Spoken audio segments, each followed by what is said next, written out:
Bagaimana kabarnya anak-anak? Baik, Bu. Oke, sebelum memulai pembelajaran kita berdoa dulu ya. Silahkan ketua kelas dipimpin untuk berdoa. Persiapan doa. Sebelum kita mulai pembelajaran, sebaiknya kita berdoa terlebih dahulu. Berdoa sesuai keyakinan masing-masing. Berdoa mulai.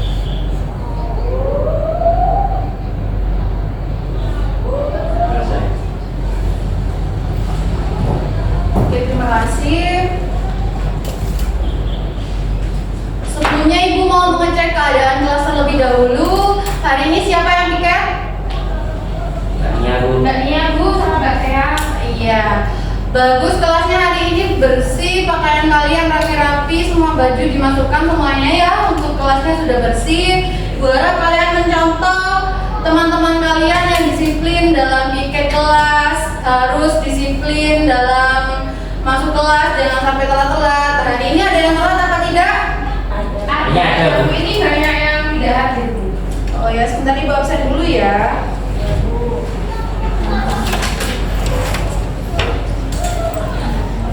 Nah ini Bu, bagian apa Bu? Iya, sebentar dulu ya, Ibu absen dulu ya.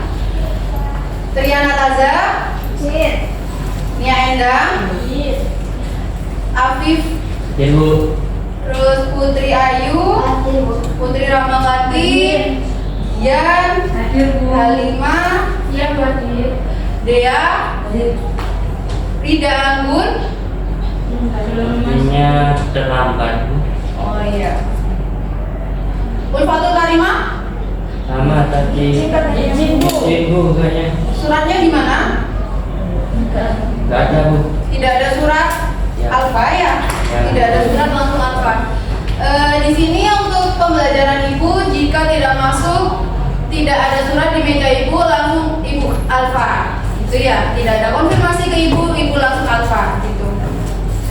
Jadi kedepannya kalian harus lebih disiplin lagi ya. Untuk Mbak Dea kenapa telat? Iya, mengantarkan proposal. Ibu harap nanti Mbak Dea kalau masih ada kepentingannya itu dilakukan lebih awal lagi agar nantinya tidak terlambat masuk kelas ya. Ya, kalian sudah SMA, seharusnya kalian sudah lebih disiplin lagi dari waktu SMP. Nah, sebelum Ibu memasuki materi Ibu, di sini Ibu akan menjelaskan tentang kompetensi awal yang akan kita capai terlebih dahulu. Yang pertama yaitu memahami dan menganalisis konsep-konsep yang berkaitan dengan kegiatan permintaan, serta menerapkan pengetahuan prosedural pada bidang kajian yang spesifik sesuai dengan bakat dan minatnya untuk lebih memahami kegiatan permintaan di Indonesia. Jadi nanti kita akan memahami atau mempelajari materi tentang kegiatan permintaan yang ada di Indonesia. Contoh-contoh kegiatan permintaan, terus kayak faktor-faktor apa sih yang mempengaruhi permintaan seperti itu. Terus di sini ada profil pelajar Pancasila. Di sini ada 2 poin. Yang pertama yaitu mandiri. Di poin mandiri, yang pertama mempunyai rasa tanggung jawab terhadap aktivitas belajarnya dan hasil belajarnya. Ibu harap kalian semua harus bisa mengerjakan tugas individu. Jangan nyontek dengan teman sebangku atau kayak mencontoh jawaban dari temannya sama persis gitu ya. Kompas punya temannya itu nggak boleh gitu ya. Terus yang kedua ada peserta didik dapat menuntaskan tugas yang diberikan oleh guru sesuai dengan LKPD dengan baik dan tepat waktu. Ibu harap nanti kalian harus bisa mengumpulkan tugas individu maupun tugas kelompok sesuai dengan waktu yang telah Ibu berikan. Yang selanjutnya ada memahami materi yang telah dipelajari seperti kompetensi awal tadi. Ibu harap kalian bisa memahami materi apa yang telah Ibu sampaikan. Terus yang kedua, di poin kedua ada bergotong royong. Nah, peserta didik menyelaraskan tindakan sendiri dengan tindakan orang lain untuk melaksanakan kegiatan dan mencapai tujuan kelompok. Maksudnya di sini gimana Bu? Bukan Ibu bilang itu harus bisa menyesuaikan dengan teman itu, kalian itu mau contek-contekan, nggak boleh. Itu contohnya seperti ini. Kayak kalian itu sekarang ada tugas kelompok, kalian harus bisa menyesuaikan diri kalian di dalam kelompok. Jangan egois, harus bisa menerima pendapat temannya. Seperti itu ya. Terus yang selanjutnya, peserta didik mendemonstrasikan kerja kelompok dan menjelaskan hasil kerja kelompok. Di minggu yang akan datang akan ada tugas kelompok. Nah, Ibu harap kalian bisa menjelaskan apa hasil dari yang didiskusikan kalian dengan kelompok kalian ya. Terus nanti akan mempresentasikan hasil tersebut di depan gitu. Terus di sini ada model metode pembelajaran yang akan kita gunakan pada pagi hari ini. Yang pertama yaitu untuk modelnya comparative learning. Nah, model comparative learning di sini adalah model pembelajaran yang menekankan pada saling ketergantungan positif antar individu siswa, adanya tanggung jawab perseorangan, tatap muka, komunikasi intensif antar siswa dan evaluasi. Nah, seperti yang Ibu katakan tadi di profil belajar Pancasila, kalian harus bisa mengerjakan tugas individu sesuai dengan kemampuan kalian masing-masing, harus bisa bertanggung jawab akan diri kalian sendiri.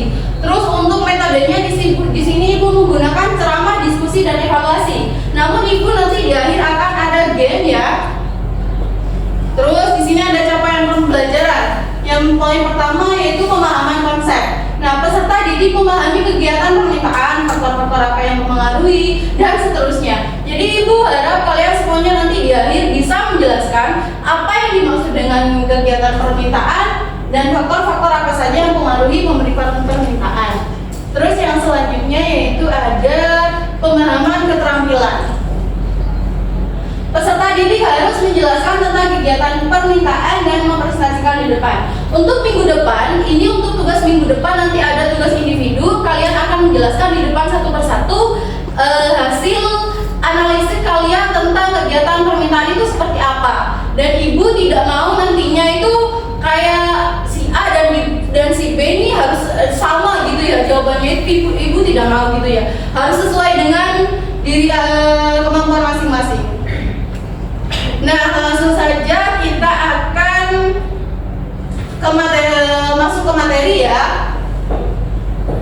Namun sampai di sini ada yang mau ditanyakan?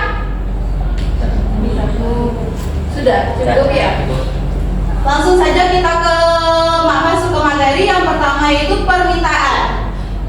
Bisa dibacakan Mas Afif? Oke. Permintaan adalah bisa tercipta apabila pembeli memiliki keinginan untuk membeli barang dan jasa yang disertai oleh kemampuan untuk membayarnya. Setiap transaksi perdagangan pasti ada permintaan, penawaran, harga, dan kuantitas yang saling memengaruhi satu sama lain. Oke, terima kasih ya. Permintaan di sini ada berhubungan dengan pembeli dan penjual. Contohnya seperti kalian ingin membeli barang, contohnya kalian mau beli di Indomaret ya. Nah, kalian itu nanti pasti akan apa sih yang dibutuhkan kalian, kan itu pasti nanti kan kalian itu membeli di Indomaret gitu kan ya. Otomatis di sana akan terjadi yang namanya kegiatan permintaan antar pembeli dan penjual gitu. Terus selanjutnya ada hukum permintaan.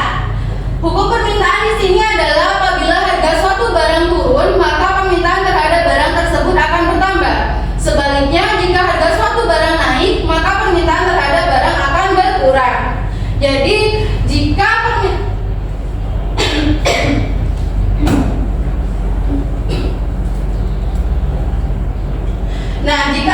jadi hukum permintaan itu seperti ini.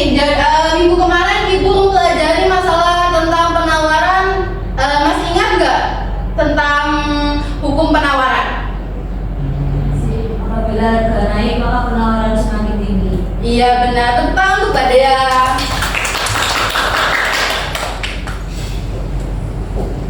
Nah, untuk yang permintaan, apabila harga barang turun, maka permintaan akan naik. Contohnya kayak sekarang Ibu menjual kemeja yang harganya 200.000. Namun besok Ibu akan mendiskon kemeja tersebut jadi harganya itu 30.000. Otomatis kalian kan akan berbondong-bondong untuk membeli kan. Permintaan akan meningkat dan akan terjadi kegiatan permintaan gitu. Terus yang selanjutnya ada faktor-faktor yang mempengaruhi permintaan. Yang pertama harga barang substitusi. Harga barang substitusi itu sama halnya contohnya kayak kalian sekarang menggunakan pulpen. Nah, sedangkan kalian punya pulpen dan pensil. Nah, kalian itu kehabisan pulpen, otomatis kalian akan menggunakan pensil. Nah, itu merupakan contoh barang substitusi atau barang pengganti. Untuk barang komplementer itu barang yang saling melengkapi. Contohnya kayak ibu sekarang mau menampilkan di layar proyektor, otomatis ibu kan harus punya laptop sama proyektor dulu kan, baru bisa menampilkan di depan. Jadi saling melengkapi. Kayak contohnya kalian mau lihat DVD gitu ya, kalian mau lihat CD gitu ya, otomatis kan kalian harus memiliki DVD terlebih dahulu. Iya. Terus yang selanjutnya pendapatan konsumen. Semakin tinggi pendapatan konsumen, maka akan semakin tinggi tingkat permintaan. Iya. Siapa sih yang mempunyai kayak apa ya? Pendapatan yang tinggi, namun kayak mau beli barang itu gak mau beli eman gitu. Pasti kalian nanti kalau kalian itu punya pendapatan yang tinggi, kalian itu akan memiliki hasrat untuk membeli suatu barang itu hasratnya itu akan meningkat gitu. Nah gitu, semakin tinggi pendapatannya maka hasrat untuk membeli sesuatu itu akan meningkat. Nah di sana itu jika kalian sudah membeli sesuatu dengan kemampuan kalian, otomatis akan terjadi kegiatan permintaan. Iya. Terus selanjutnya jumlah penduduk. Semakin besar jumlah penduduk, maka semakin besar angka permintaan yang terjadi di daerah tersebut. Contohnya kayak di daerah desa Yosobilangun. Di daerah Yosobilangun itu awalnya masyarakatnya itu cuma berjumlah 100 orang gitu ya. Semakin naik tahun ke tahun akan bertambah gitu ya menjadi 500 orang. Otomatis kan kebutuhan mereka itu akan meningkat. Nah, maka di situ akan terjadi kegiatan permintaan yang meningkat. Terus selanjutnya ada selera konsumen. Selera konsumen di sini menentukan kayak mempengaruhi permintaan juga. Contohnya kayak sekarang lagi tren celana cutbray. Nah, sekarang itu kan banyak sekali orang-orang yang mau membeli celana tersebut. Otomatis kan akan terjadi kegiatan permintaan. Nah, permintaan akan naik ya gitu. Terus harapan konsumen. Harapan konsumen itu contohnya itu seperti ini.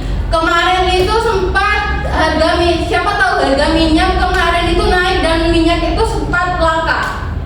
Ya. Nah, itu kan terjadinya kelangkaan. Nah, ketika minyak itu harganya turun dan stok minyak itu sudah banyak, kayak masyarakat itu kan berbondong-bondong untuk menimbun minyak gitu. Takutnya nanti di suatu hari itu minyak itu akan tinggi lagi gitu. Nanti susah lagi gitu mendapatkan minyak seperti itu. Nah, sampai sini ada yang mau ditanyakan?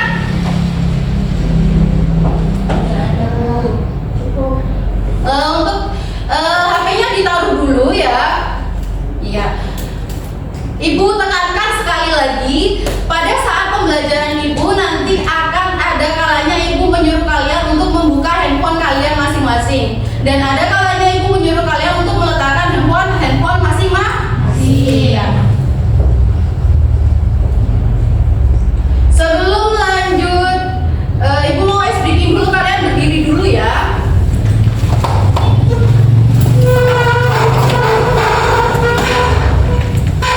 Berdiri dulu. Jika ibu bilang pagi, kalian tepuk 1. Jika ibu bilang siang, kalian tepuk 2. Jika ibu bilang malam, kalian jangan iya. Kita coba dulu ya. Siang, pagi, siang pagi, siang pagi malam, siang, siang, pagi, malam. Kurang fokus ya. Kurang fokus ya. Ayo lebih fokus lagi. Lebih fokus lagi. Pagi, siang, malam, pagi, siang, malam. Ayo tepuk tangan untuk kita semuanya. Untuk mempersingkat waktu, ibu di sini ada game. Nah, di sini gamenya itu namanya Make modifikasi sedikit game tersebut menjadi siapa cepat dia dapat. Nah, tekniknya di sini kalian akan maju semuanya di depan. Nah, ibu akan menampilkan soal di depan di PowerPoint dan kalian akan mencari jawaban di sini.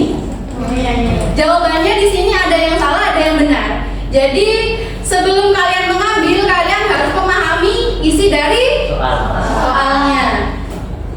Ibu jajar dulu ya.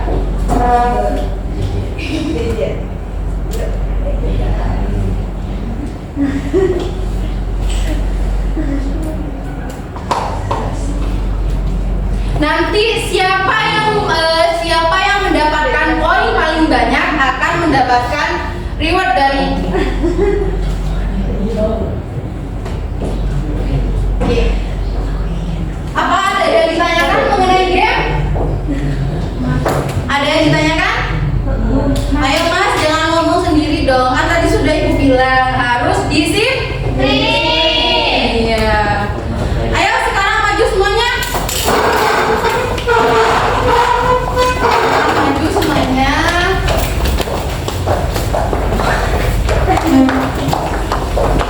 Kalian di sana terlebih dahulu, jangan langsung ke sini dong, gitu. Kan kalian dijajar dulu. Jangan di belakang, nanti kan nggak dapat. Ke belakang lagi, lebih ke belakang.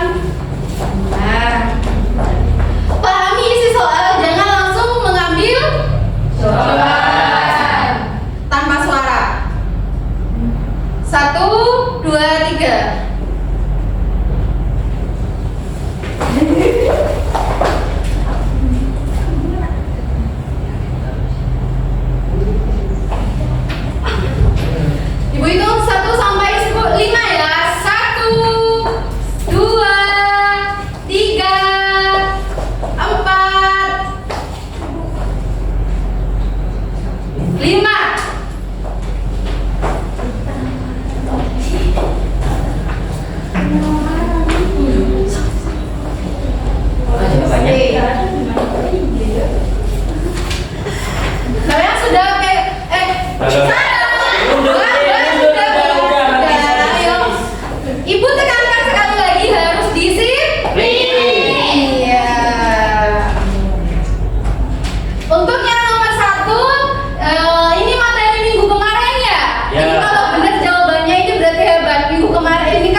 Putri Ayu. Tepuk tangan untuk Mbak Putri Ayu dan Mbak Putri Kamari.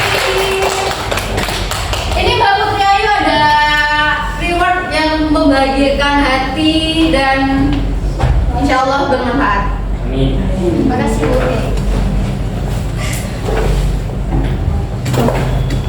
Sampai sini ada yang ditanyakan? Sudah ya. Untuk evaluasinya nanti dikerjakan di rumah dan Ibu akan serahkan ke ketua kelas.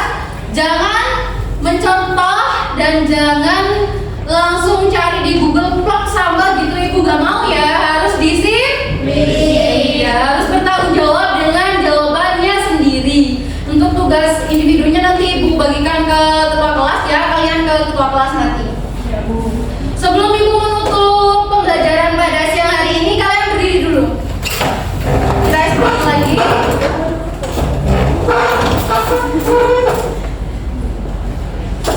Intinya kayak tadi ya, siang, malam, Oh. pagi, siang, malam, pagi, malam, siang, pagi, malam. Nah, harus fokus ya. Pagi, siang, malam. Tepuk tangan.